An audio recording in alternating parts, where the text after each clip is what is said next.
Pamene tikukonzekera chisankho cha pa 16 September 2025, tiyeni tionetsetse kuti anthu amene ali ndi ulumali akupatsidwa mwayi otenga nawo gawo pa ndondomeko zonse opanda zowaphinja. Ine ndi anthu nteya amene sinemaonera tolo pang'ono ndimakhala kuchimwankunda chakuchilobwe uko.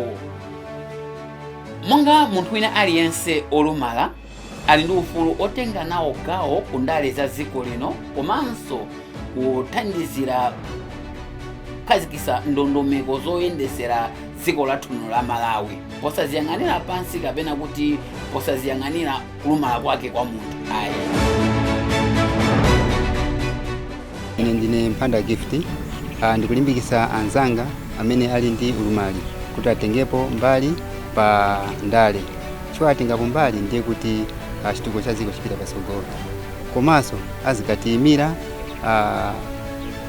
ife anthu aulumali kumalo amene ndiofunikira. Dzina langa ndine Chifundo Kamala Kumbaila. Ndili ndi ulumali wakusaona, ndimaona pang'ono, ndimachokera ku Ndilande. Munthu ukakhala ndi ulumali sizitanthauza kusathekera, koma tikagwira ntchito limodzi zitithandizira kumvetsa komanso kuona zinthu mosiyana mokomera aliyense.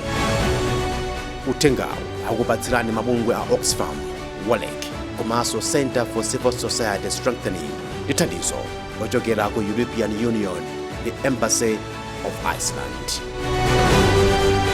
Democracy yokomera aliyense 2025 ndi Ifeyo.